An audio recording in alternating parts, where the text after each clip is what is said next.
Сәлеметсіздер ме балалар? Сәлеметсіздер. Көңіл күйлерің қалай? Жақсы. Сабаққа барлығың жақсы дайындалып келдік пе? Иә. Жақсы. Олай болса, барлықтарыңа сәттілік тілей отырып, көңіл күй өлеңін бірге оқып жіберейік. Қайт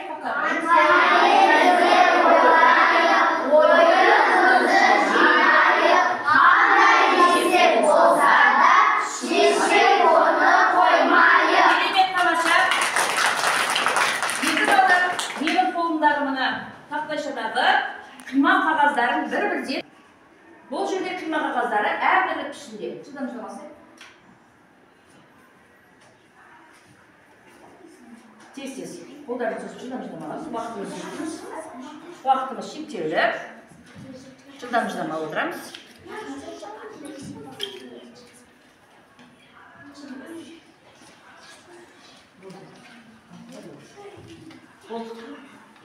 Жақсы балалар, енді осы қолымызда қима қағаздардың пішініне қарай топқа бөлінейік.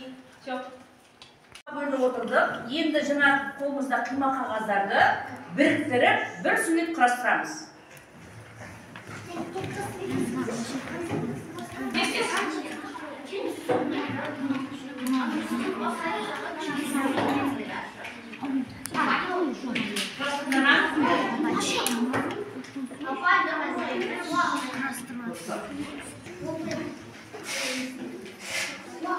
Болды сонша burada қарай. Жақсы, я балалар не жүрек шықты? Қар ұлпалар, я? Қар ұлпалар не сұрып тұрып дедік? Қыста мезгілінде қардың ұлпалар. Түрлі түрлер бар екен, я? Суретімізді енді келесі бетін аударайық. Аударамыз. Келесі бетінде сендерге тапсырма берілген. Сол не тапсырма екенін жақсылап қарап танысыңдар.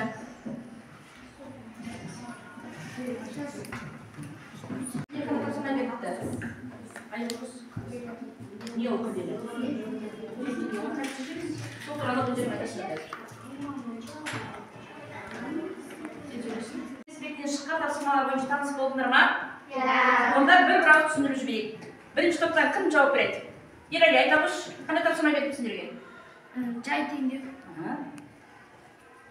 Қандай мағына білесіздер? Қосу. Толық айтсай? Бұл қосу амалына арналған теңдеу. Не белгісіз? Қосылғыш. Бірінші қосылғыш белгісіз. Қайтты басын? Қосындының мәнінен 20-ны азайтам. Екісі ма нешектен болады? 80-ге. Жақсы. Келесі. Екінші топ Фариза айта ғой. Сендер қандай тапсырма беріпті? Бұл күрделі теңдеу. Біз бұны шешу үшін не істейміз? есептеуге керектілерін есептеп, жай теңдеуге айналдырамыз. Өте жақсы. Қандай теңдеу екен? Күрделі теңдеу екен. Жақсы. Келесі топтан Іңкәрайға сендерге берген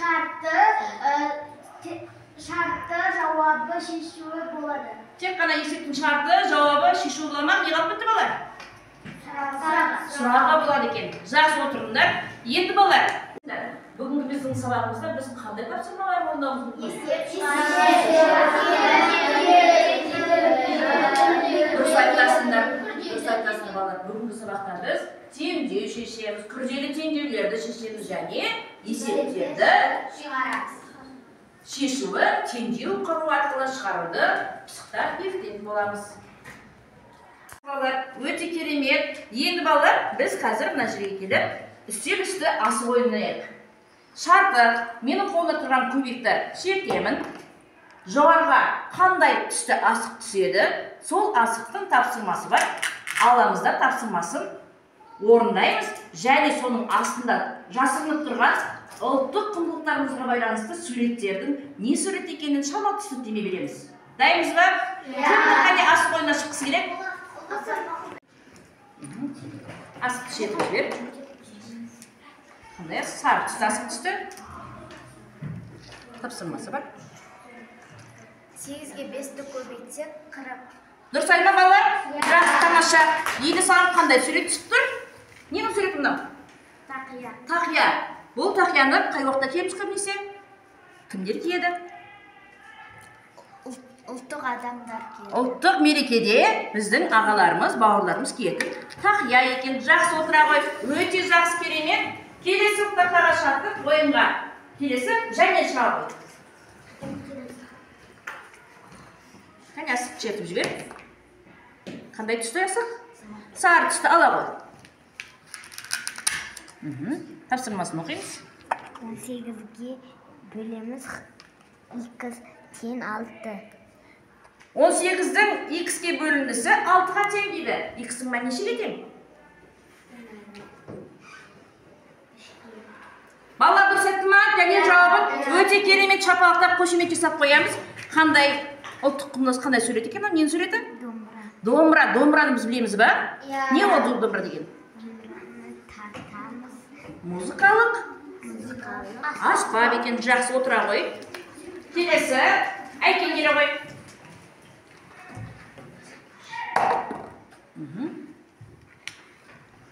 Ала ғой. 6-ға бөлу 6-1. 6-ның 6-ға бөлінісі 1-ге тең болады. Жақсы. Ненің суретін көріп тұрмыз? Ненің суретін ол? Ою. Ою. Оюды қайдан көрсек болады?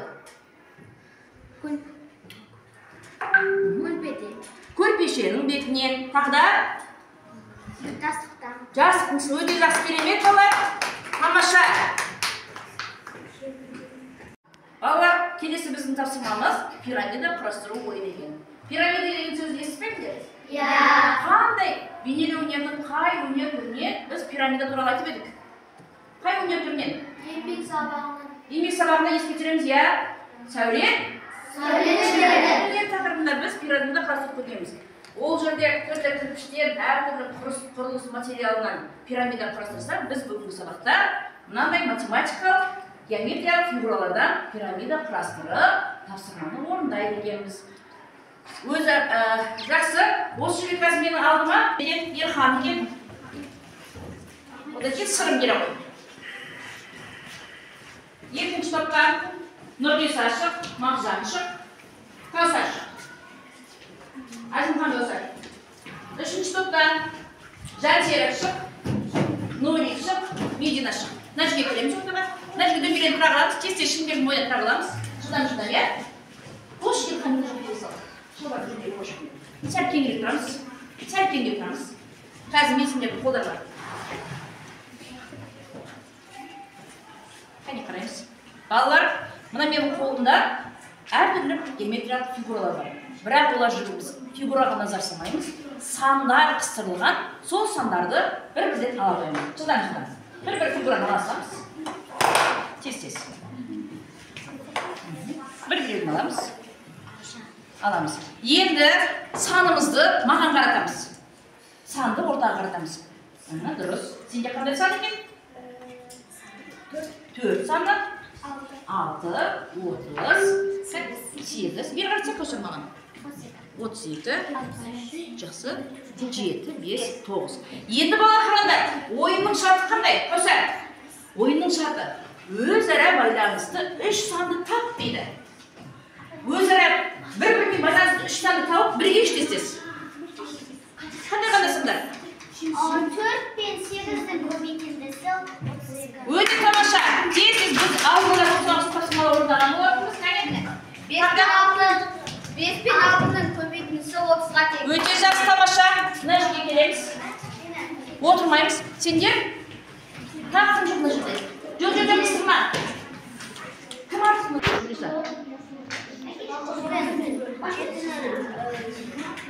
Көбейтіндісі 7. Жақсы, тамаша. Енді сол біріккен сандар бойынша мына үстелдің үстіне құрастырамыз. Пирамида құрастырамыз. Тез-тез. Ана жаққа аламыз. Жоқ, бөлек-бөлек қойсыңдаршы, бөлек-бөлек. Бір топ бөлек қойыңдар, бір топ бөлек қойыңдар. Жылдан қоямыз, қойсақ.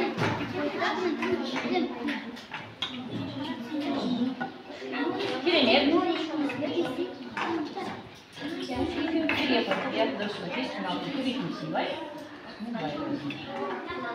Жақсы, дұрыс. Сандар маған қаратып қойыңдар. Дұрыс. Сандар бер қаратып қоямыз. Өте жақсы тамаша. Кәусәрдің тобы құрастырып болды. Келесі. Қарғасы. Ажық түсіңіз бұл қазір, кел мен жақтан. Атым Қожа, Бердібек, Соқпақбай, Побет. Побет. Өте жақсы тамаша. Кет деген Шығармасы, шығармасы бар болмаса. Өте тамаша. Премия музыканттары, ағайынды премия, ол ертегі. Өте жақсы балалар. Біздің тердема қорқынышына өте жақсы қарайсыңдар. Олай болса дәптерімізді ашайық. Бүгінгі күнімізді. Бүгін нешесі? 19-ші қаңтар. Сынақшымызды. Енді көркем жазуға 19 санын 2 жолға жазып шығамыз. 19 саны қандай сан? Айжылды айтып жүрші? Ол 2 таңбалы сан. Біз оны 2 түркізге жазамыз. Көз мөлшерімен 10 жақ бөлігіне жазамыз. Дұрыс балалар түсінді ма? Еске түсті ма? Жақсы. Жазу кезіндегі ережені сақтай отырып, жазып шығайық. Дәптерді көлбей қоямыз.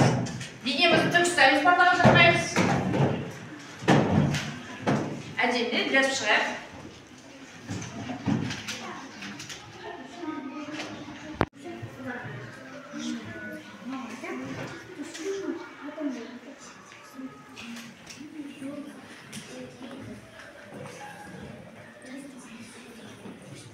Олай болса, бізде қазір топтық жұмыс болады. Менің қолымда берілген қима қағаздар бойынша өздерінің алдарында тақталары бар. Бәріне бар ғой, иә?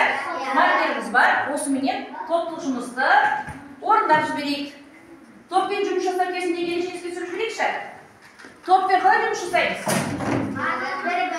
Дұрыс айтасың, барлығымыз бірге ұжымдасып, ақылдасып орындаймыз.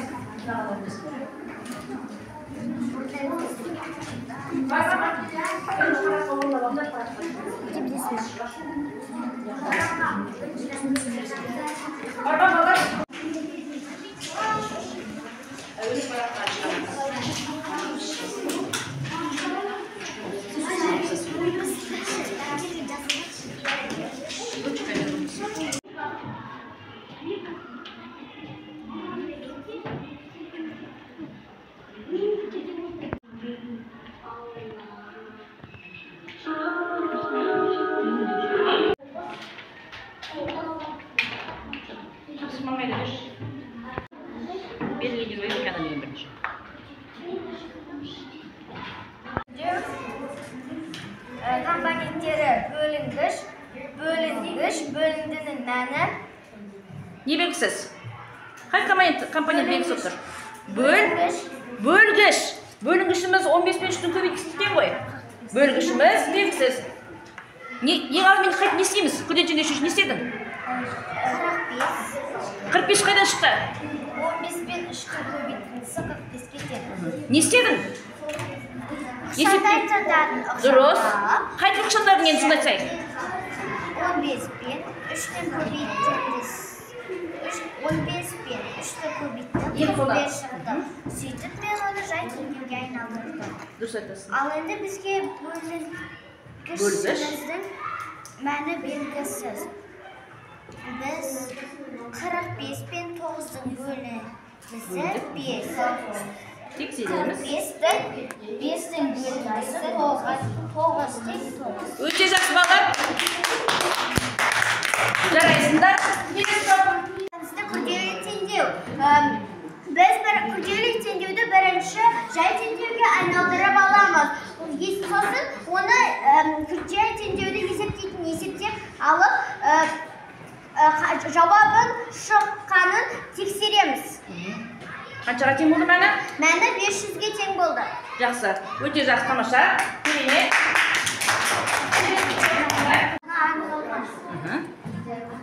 Компоненттерін атап жіберші, Нұрысқан. Бөлінгіш. Бөлінгінің мәні. Дұрыс айтма балалар? Дұрыс емес қой. Бөлінгіш. Бөлінгінің мәні. Қай самал белгісіз екен? Бөлінгішіміз белгісіз. Жақсы. Не істедің? Қайтып шығардың?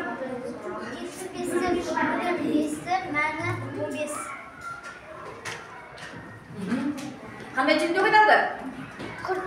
Жай теңдеуге айналды. Әрі қарай не істедің?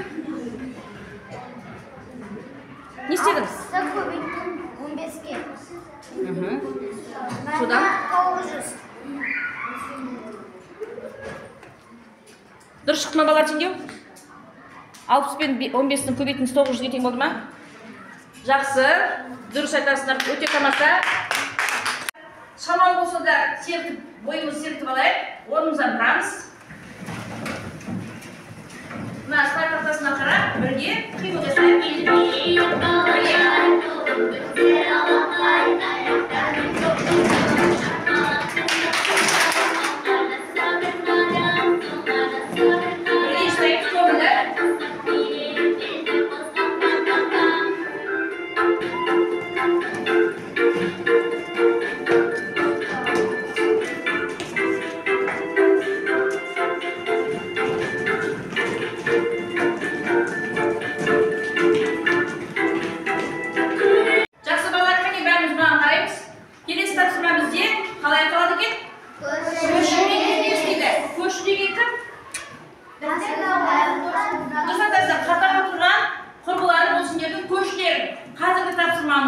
Менің қолда тұрған қима қағазы бойынша жұптасып, бірге орындаймыз. Екі адамнан, жұптасып, бірге ақылдасып отырып, осы тапсырманы орындап шығамыз.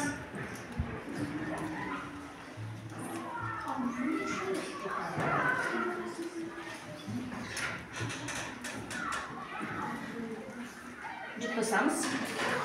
Сен ашыққа жұптасымақ жанмен бірге екеу. Дәретқа келесің? Дәретқа келесің, ана жерге. Қарасақ, кімнің жүзі орын? Сіздер оқымасыз.